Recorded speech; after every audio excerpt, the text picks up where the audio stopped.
Rusev एक बहुत बड़े और ताकतवर WWE रेसलर थे। उनका असली नाम मिरोस्लाव बार्नियाशेव है और वो बुल्गारिया के प्लोवदीव शहर में 25 दिसंबर 1985 को पैदा हुए। बचपन से ही वो खेल कूद में अच्छे थे। उन्होंने पावर लिफ्टिंग और रोइंग जैसे खेल खेले, जिससे उनकी बॉडी बहुत मजबूत बन गई। बाद में वो प्रोफेशनल रेसलिंग में आए। 2008 में वो अमेरिका गए और वहां रेसलिंग सीखने लगे। 2010 में WWE ने उन्हें साइन किया और उनकी ट्रेनिंग शुरू हुई। पहले वो फ्लोरिडा चैंपियनशिप रेसलिंग में लड़े, जो WWE का डेवलपमेंटल ब्रांड था।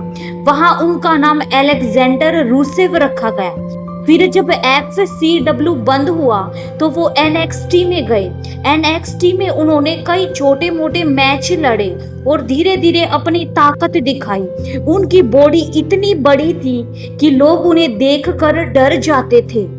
रूसेव का असली जलवा तब शुरू हुआ जब वो 2014 में WWE के मेन रोस्टर में आए। उनकी मैनेजर लाना भी उनके साथ आई और वो बाद में रूसेव की पत्नी भी बनी। WWE में रूसेव का किरदार एक सख्त और गुस्सैल रेसलर का था। वो अपने देश बुल्गारिया की तारीफ करते थे और अमेरिका के खिलाफ बोलते थे। लाना उनकी बातों को और जोरदार तरीके से पेश करती थी।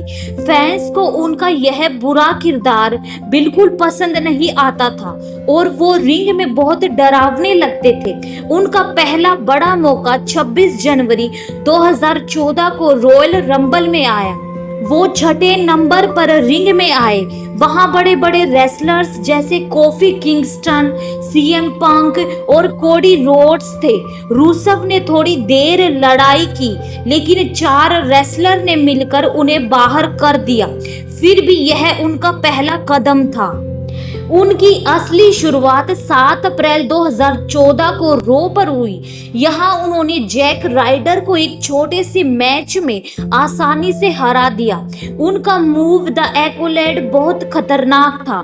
यह एक सबमिशन मूव था जिसमें वो अपने प्रतिद्वंदी को पीठ पर लेटाकर उनकी कमर पर दबाव डालते थे। जैक राइडर इस मूव से हार गए और रूसेव का नाम बन गया। इसके बाद रूसेव ने कई छोटे रेसलर्स को हराया, जैसे सिनकारा, कोफी किंगस्टन। हर मैच में वो अपनी ताकत और गुस्सा दिखाते थे। लाना रिंग के बाहर खड़ी होकर तालियां बजवाती थी और फैंस को चिढ़ाती थी। इससे रूसेव को और गुस्सा मिलता था। मई 2014 में एक्सट्रीम रूल्स नाम का PPV हुआ। यहाँ रूसेव का मैच आर्थरू और जेवियर वुड्स के खिलाफ था। यह एक 2-on-1 हैंडीकैप मैच था, यानी 2 रेसलर्स रूसेव के खिलाफ थे। फिर भी रूसेव ने दोनों को आसानी से हरा दिया। पहले उन्होंने आर्थरू को द एक्कोलेड से हराया और फिर जेवियर वुड्स को भी नहीं छोड़ा। यह जीत बहुत बड़ी थी क्योंकि इससे रूसेव एक खतरनाक रेसलर बन गए। फैंस अब उन्हें बुल्गेरियन ब्रूट कहने लगे। इसका मतलब था बुल्गारिया का क्रूर योद्धा। इसके बाद जून 2014 में पेबैक PPV में इनकी फाइट बिग ई के साथ हुई। बिग ई भी एक ताकतवर रेसलर थे, लेकिन रूसेव ने उन्हें हरा दिया। फिर मनी इन द बैंक में भी रूसेव ने बिग ई को फिर से मात दी। हर बार वो अपने मूव और ताकत से जीतते थे। रूसेव का सबसे बड़ा मौका 3 नवंबर 2014 को रो पर आया। यहाँ उनका मैच शेमस के खिलाफ था, जो उस समय US चैंपियन थे। यह एक बहुत जोरदार फाइट थी। रूसेव का सबसे बड़ा मौका 3 नवंबर 2014 को रो पर आया।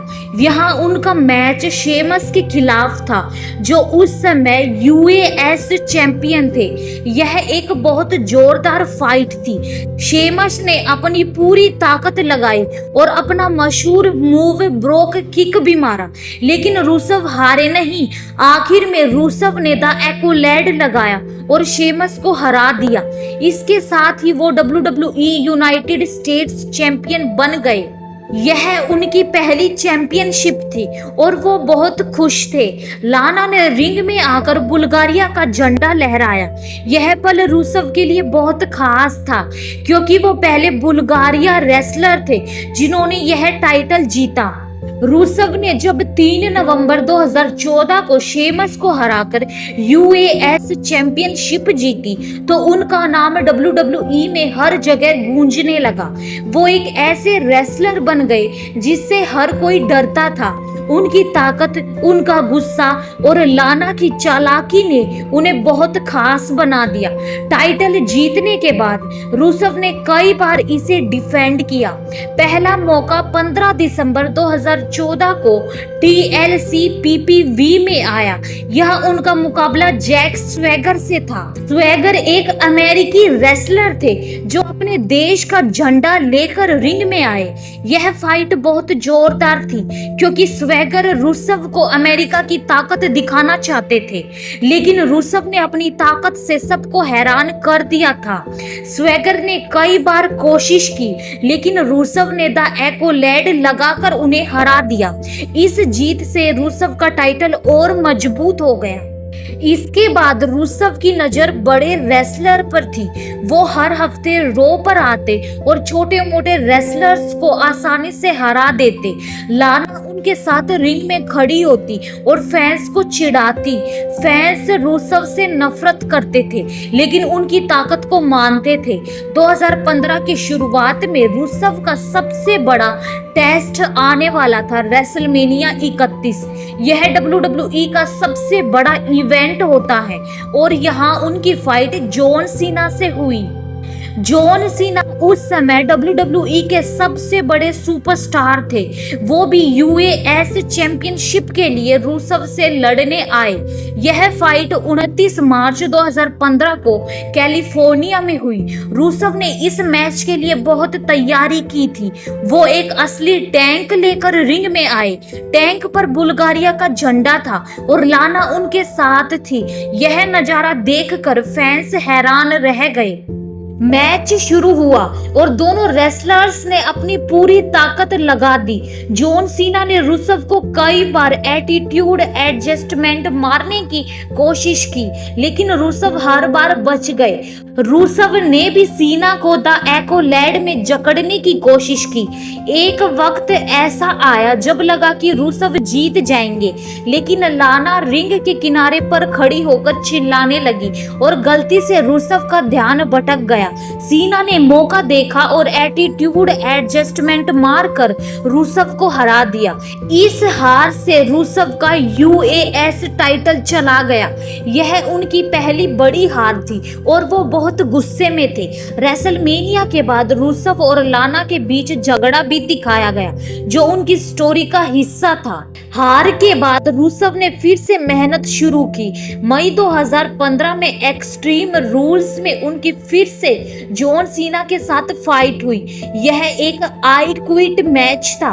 इसमें हारने वाले को मैं हार मानता हूं कहना पड़ता था। रूसव ने बहुत कोशिश की। उन्होंने सीना को चैन से बांधा और मारा लेकिन सीना हारे नहीं। आखिर में लाना ने रूसव की तरफ से आई क्विट कह दिया और रूसव फिर हार गए। यह हार उनके लिए बहुत बुरी थी क्योंकि इससे उनकी इज्जत कम हुई। इसके बाद रूसव की स्टोरी में नया मोड़ आया। लाना और रूसव का रिश्ता टूट गया और रूसव ने समर राय नाम की नई पार्टनर के साथ काम करना शुरू किया लेकिन यह जोड़ी ज्यादा नहीं चली। 2016 में रूसव ने फिर से यूएस टाइटल जीता। इस बार उन्होंने 22 मई को एक्सट्रीम रूल्स में कैलिस्टो को हराया। यह उनकी दूसरी यूएस चैंपियनशिप थी। वो फिर से ताकतवर दिखने लगे।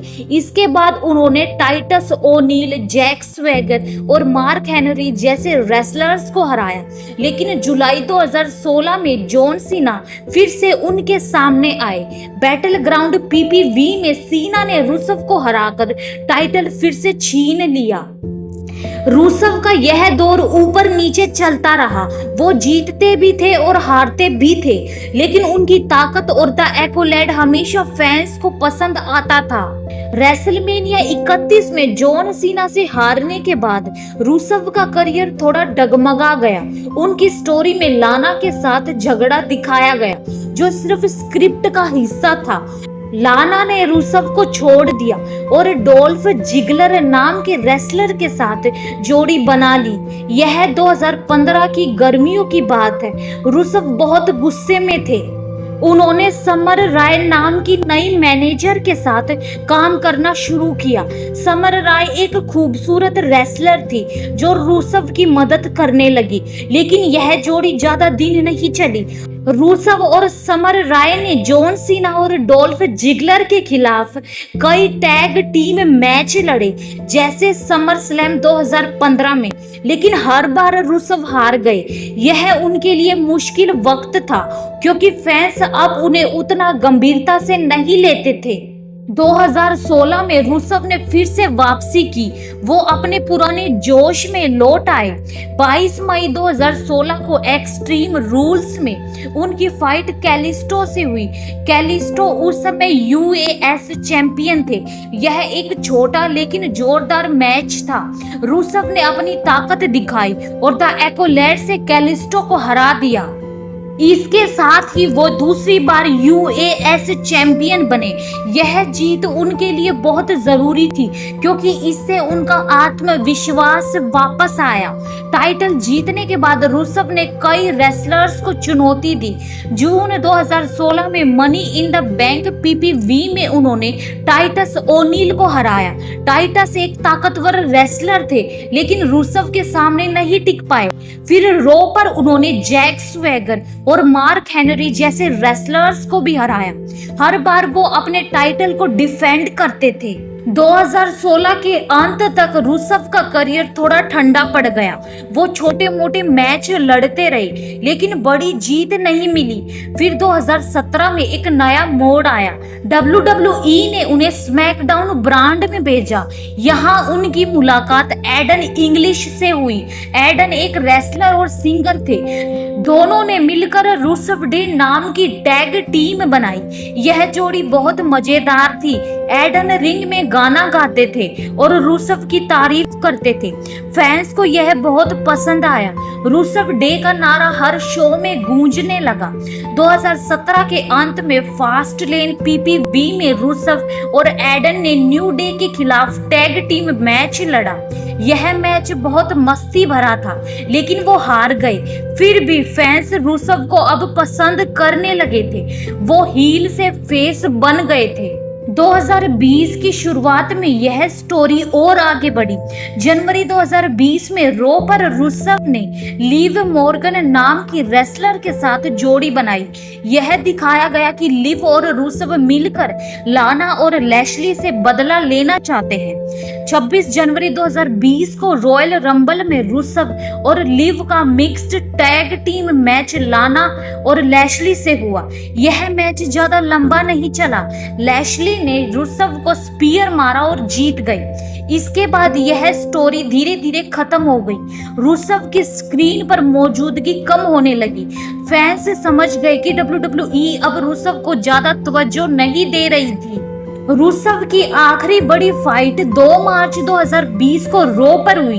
यहाँ उनका मैच ड्रू मैकिंटायर से था। ड्रू उस समय नए नए स्टार बन रहे थे। यह एक छोटा सा मैच था।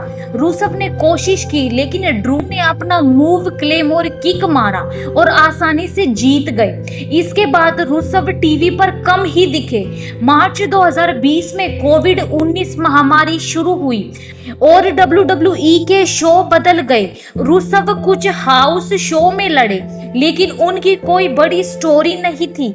उनकी आखिरी रिकॉर्डेड WWE फाइट 9 मार्च 2020 को एक हाउस शो में हुई, जहां वो ड्रू मैकिंटायर से फिर हार गए।